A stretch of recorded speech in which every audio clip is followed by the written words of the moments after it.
This is one of those answers where I found a fact and just had to make something fit that fact because it was too cool of a fact to not use, which is an answer type that we are all familiar with at this point. Basically, I learned that octopuses can actually smell and taste through their tentacles.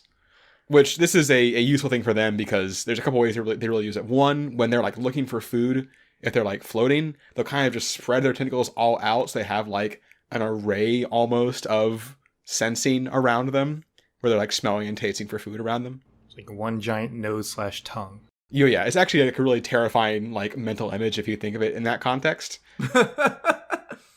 I'm just imagining like every third sucker is just, instead of a sucker, it's just a nose. Tongue. Oh, I was seeing a tiny little tongue. Yeah, I think that's worse. Yeah, I Hundreds of guess little that's tongues. so it's like they go in sequence of three. So it's like tentacle, nose, tongue, tentacle, nose, tongue. But the other thing they use them for is like, when they're, if they see like a snail shell, they can grab it and it can smell immediately if there's actually a snail inside or not. It doesn't have to like bring it back and like, look at it or anything. So that's a very useful, evolutionary thing that helps them with hunting and stuff. And I was trying to figure out how, if I had octopus arms, I could use this for fucking anything. Because the problem, so clearly if it involves like tasting or smelling, it has to be food related. Because otherwise, that's not helpful. Like, Yeah, if anything, just be like really annoying. Like you'd be tasting everything you touch. It's a downside. That's a bad thing most of the time. Yeah. So it has to be food related. But like, being like a food critic, you're not tasting better. You're just tasting with your hands. You don't have to do that. You just taste with your mouth. Just like, it saves you like a couple seconds, I guess, but that's it. So that's kind of off. And like, just regular cooking, it doesn't actually do all that much because like, if you're cooking, soup, you're using a spoon and you don't want to like dip your hand in the soup to taste it. That's not productive. Especially with all that mucus. Speak for yourself. I'll dip my hand in any soup. I'm not inviting you over when I have soup. When do you even have soup, Ben? I Disinviting me before you even have a soup party. I will have you know that there's an excellent Mexican soup I make in my Instant Pot. Anyway, that's not important right now.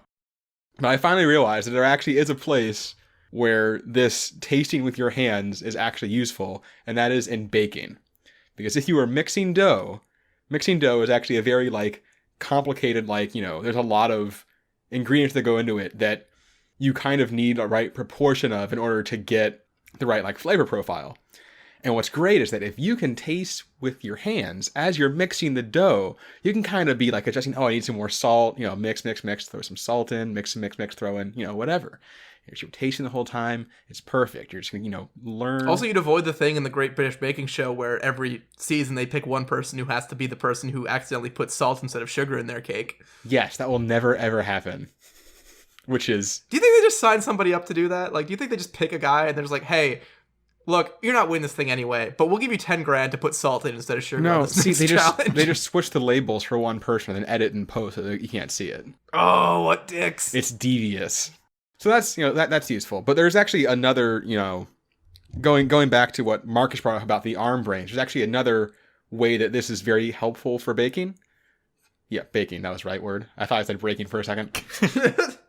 So let's talk about how smart octopuses are first. They're actually pretty smart for their size. All right, good talk. And we're done.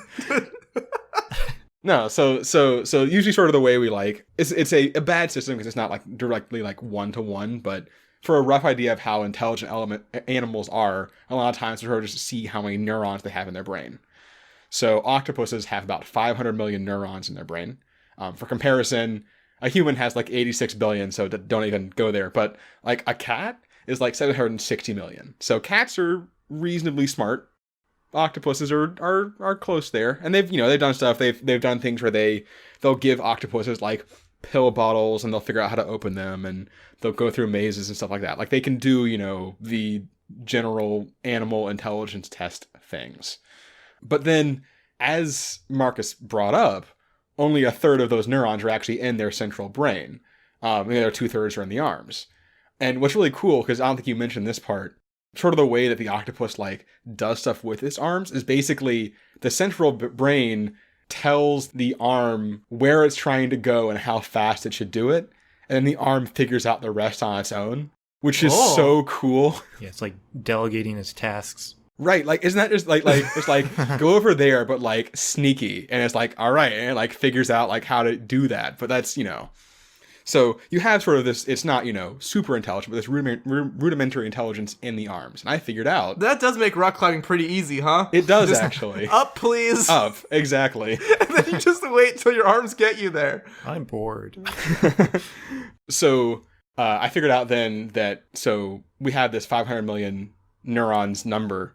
A third are in the central brain, so that's about 166 million neurons. But then the rest of them are in those 8 arms, which is about 41 2/3 million neurons in each arm, which is about the same neurons as a shrew in the list of animals by number of neurons I found. So your arm is as smart as a shrew. The smoky shrew had 36 million neurons, and the short-tailed shrew had 52 million neurons. So somewhere between those two varieties of shrew, I guess. Oh man, poor dumb shrews always getting looked down upon by the smart shrews. It was actually really funny, like the animals that had more neurons than shrews, because I don't know. Maybe just because their name is. I like how this is where you drew your line. You just have the shrew line, and any animal above this is smart, and any animal below this is dumb. Like legit reason. I think in my mind I always thought that shrews would be at least somewhat intelligent because I thought that there was some link between shrew and the word shrewd. I was gonna make that point. I was just trying to find the right place to put it. So there you go. They're not. They're dumb. They're as dumb as an octopus tentacle. But importantly, so that's about 8.3% of the neurons of the octopus. And we could just say that that's the number of neurons our tentacles would have. But we could also say they have the same proportion as we do. Sorry, our octopus tentacles would have the same proportion of neurons as an octopus's octopus tentacles, if that makes sense. Oh, Jesus. So if they had 8.3% of our neurons, that would be about 7.17 billion neurons per arm, which is a little under a billion more than a rhesus macaque, which is a relatively smart Come monkey. on, man. Could you pick one? Pick a different one. Nope. I'm sorry, man. All I know, the tufted capuchin is at like 3.6 billion, and that's not helpful. And then it skips right up to human after the macaque. So we're going to have to go with it. I'm sorry. It's like, oh no, you got chocolate in my peanut butter. You got my peanut butter in your chocolate. And then you got macaque in all of it. Would you prefer I just said a rhesus monkey? Would you be happier about this, Marcus? Yeah, I would. Okay. A rhesus monkey. Anyway. So, I don't know if that's better or worse that you actually have this, like, reasonably intelligent arm now. That might actually be worse. It might be better to just have, like... It might, like, overtake you. Right, yeah. Overthrow you. Yeah, so... I mean, it could be useful, too, like, I guess. But I don't know. What would your arms' wants and needs be? Oh, that's a really good question. They can't really do anything aside from hold things, so I guess... hold things. They can hit things. They can hit things. This is true. But it wouldn't want to hit things because that hurts. The problem is they don't actually have any ability to get stimulus aside from touch, taste, and smell. So they can't really hit things on their own. So they'd want to taste and smell good things. Yeah. They can't really hit things on their own because they don't know. I guess they could smell them and hit them. But that seems dubious at best. So would your arms just always be looking for like the most comfortable places to be? Like would your hands always be in your pockets because your arms just like, no, I'm good in here, thank you? Well, unless you walk by like Bath and Body Works and they just like fling out like towards all the like lotions and shit. Oh, it would just be a lotion fiend. Yeah, lotions, candles. Candle stores love candle stores. Yankee Candle. Big fan of candle stores. Yeah, Yankee Candle. I hate the smell of Yankee Candle. Really? It's way too strong. It is a lot. Have you ever, so this is a question, have you ever gone to Lush before? The like soap place? I've gone with Shanta before. So it's very much one of those, it's a place that you're taken with a significant other mostly. And the smell of that place is overwhelming. It's kind of absurd actually. Like gives you a headache. Yeah, there's a lot there. I was kind of floored the first time we went there. It took a lot out of me. You just walk in. You just walk in, your arms are flailing all over the place. And, exactly, yeah. Distress. And they're like, what's wrong with you? It's like, sorry, your place smells really bad. My arms are uncomfortable, but also very, very attracted to it at the same time. Anyway, reason why having smart arms is good for baking. That's what I think I was trying to loop back around to at some point. Oh yeah, baking. Baking, that's what I was talking about. Man, it was really a stretch to make this all work, guys. I'm not going to lie. I got there, I think, eventually.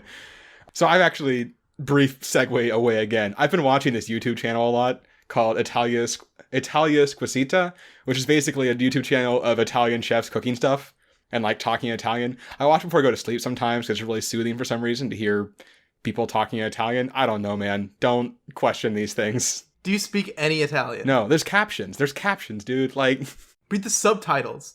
What? No, yeah. Oh, captions or subtitles? Well, wait. I mean, subtitles are just captions in a different language. Thing. Yeah. Oh. I don't know when I imagine caption, I imagine like a box with like an icon in it. That's not what captions are, though. That's not. Wait, what kind of icon? Box with icons in it. Shit, I don't know. What?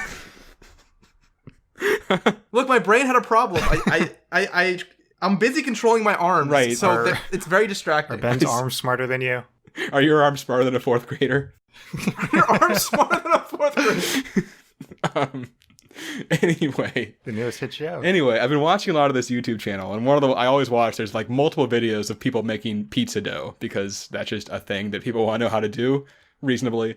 And the kneading the dough takes like 20 minutes, and it'd be awesome if you could just say like, "Hey, knead this dough," and then like think about other shit while your arms just take it away, you know? So you can just do that. Like that's a thing. If you're kneading dough for 20 minutes, are you unable to think about anything else, Ben? Have you tried this? I mean, he can only focus. He can only just stare at the dough. That's all he does. He is one with it. Well, you have to be very careful because you don't want to fuck up your pizza dough. I need concentration. Yeah, what you don't know is that it's actually like 20 minutes of like tight wire kneading. That if you fuck up even once, if you do the wrong pattern, if you twist it just a little bit too far, if you stretch that middle bit, you're done. Your pizza is ruined. I appreciate neither of you reacting whatsoever to that terrible pun. I think that's for the best. That was a clip from Absurd Hypotheticals, the podcast where we answer dumb hypothetical questions. For the full episode, click on the link in the description.